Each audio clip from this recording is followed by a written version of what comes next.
Hello guys, welcome to my channel Study Like Halwa. Today we will discuss about forms of poetry. तो forms of poetry में first topic हमारा था sonnet. Sonnet पे मैं already एक video बना चुकी हूँ जिसमें मैंने पेटेरिकन सोनेट और जो है और इटालियन सोनेट के बारे में बताया है. आज मैं शेक्सपियरियन सोनेट और इंग्लिश सोनेट के बारे में आपको बताऊंगी जो कि बहुत ही ज़्यादा इंपॉर्टेंट है और इससे कई सारे क्वेश्चंस एग्ज़ाम में पूछे जाते हैं. शेक्सपियरियन सोनेट इसे इसलिए कहते हैं क्योंकि जो है ग्रेटेस्ट पोएट इंग्लैंड के ग्रेटेस्ट पोएट शेक्सपियर ने कई सारे सोनेट लिखे, इसीलिए इसे शेक्सपियरियन सोनेट कहते हैं. और सेकंड आपका इंग्लिश सोनेट इसलिए कहते हैं क्योंकि इसे इंग्लैंड में इंट्रोड्यूस किया गया है, इसलिए इसे इंग्लिश सोनेट कहते हैं. Now come to the point. It has 14 lines. इसमें जो है 14 लाइन्स होती हैं. जनरली सोनेट में 14 लाइन्स ही होती हैं, इसी तरीके से इसमें भी 14 लाइन्स होती हैं. इसे इंट्रोड्यूस किया गया था 16th सेंचुरी में इंग्लैंड में. कहाँ किसने इंट्रोड्यूस किया था? सर थॉमस वाइट एंड सरे ने. सर थॉमस वाइट ने और इसे सरे ने इसे क्या किया था? इंट्रोड्यूस किया था. इसे पॉपुलर सरे ने बनाया था. It appears in poetry of Henry Howard earl of सरे. ये हेनरी हॉवर्ड की पोएट्री में सबसे पहले देखा गया था और इन्हें अर्ल ऑफ सरे भी कहते हैं. इन्होंने कई सारे इटालियन सोनेट को इंग्लिश सोनेट में चेंज किया था. साथ ही इन्होंने अपने कई सारे सोनेट भी लिखे थे.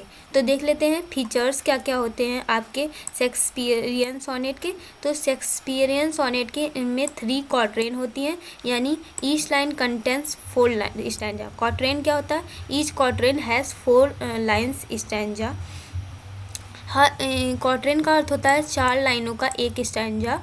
1 2 3 4 यानी ये आपका हुआ एक क्वाट्रेन. उसी तरीके से शेक्सपियरियन सोनेट में क्या होता था, ऐसे ही 4 लाइनों के स्टैंजा होते थे 3 बार, इसलिए इसे क्या कहा गया? 3 क्वाट्रेन. एक 4 लाइन का स्टैंजा क्या कहा जाता है? 1 क्वाट्रेन. इसी तरीके से 3 स्टैंजा दिए होते हैं जिन्हें कहते हैं 3 क्वाट्रेन. उसके बाद हम लोग इसमें क्या होता है, इसमें टोटल लाइन्स कितनी हैं? इसका मतलब इसमें टोटल लाइन्स हुई 12 लाइन्स हुई. इसमें क्या होता है, इसमें 12 लाइन्स में प्रॉब्लम को डिस्कस किया जाता है, यानी जो ये 3 क्वार्टन होते हैं इनमें प्रॉब्लम को जो है डिस्कस किया जाता है. और इसकी राइमिंग स्कीम होती है A B C D E F. अभी इसे एग्जांपल से हम लोग समझेंगे अच्छे तरीके से, तब तक आप ऐसे ही देख लीजिए. इसमें 1 क्लोजिंग कपलेट और बाद में होता है 1 क्लोजिंग कपलेट, यानी 12 लाइन्स के बाद में एक क्लोजिंग कपलेट आता है जिसमें होती है 2 लाइन का स्टैंजा होता है. इसमें जो 12 लाइन्स में यानी ऊपर 3 क्वार्टरेन में जो प्रॉब्लम बताई जाती है उसका इसमें सॉल्यूशन दिया गया होता है. इसमें राइमिंग स्कीम होती है जी. चलिए अब एग्जाम्पल से इसे और अच्छे से समझते हैं. ये एग्जाम्पल मैंने आपके ही सिलेबस से लिया है. Sonnet 116 let me not to the marriage of true minds. ये विलियम शेक्सपियर की जो है बहुत ही मोस्ट फेमस सोनेट है. तो चलिए इसे देखते हैं. आपको जो स्क्रीन में स्काई ब्लू कलर से 4 लाइन्स दिख रही हैं, इसका मतलब 4 लाइन ये जो एक कलर से दी हुई हैं ये एक क्वार्टन हुआ. जो ये दूसरे कलर से यानी जो ये दूसरे कलर से 4 लाइन्स दी गई हैं ये दूसरा क्वार्टन हुआ. थर्ड आपको 4 लाइन ग्रीन कलर से दिख रही हैं, ये तीसरा क्वार्टन हुआ. यानी एक क्वार्टन का मतलब होता है 4 लाइन, तो इसलिए जो है ये क्वार्टन दिए गए 3 क्वार्टन. उसके बाद में सबसे इसमें प्रॉब्लम को डिस्कस किया गया है 3 क्वार्टरेन में. और उसके बाद सबसे नीचे आपको पिंक कलर की 2 लाइनें दिख रही होंगी.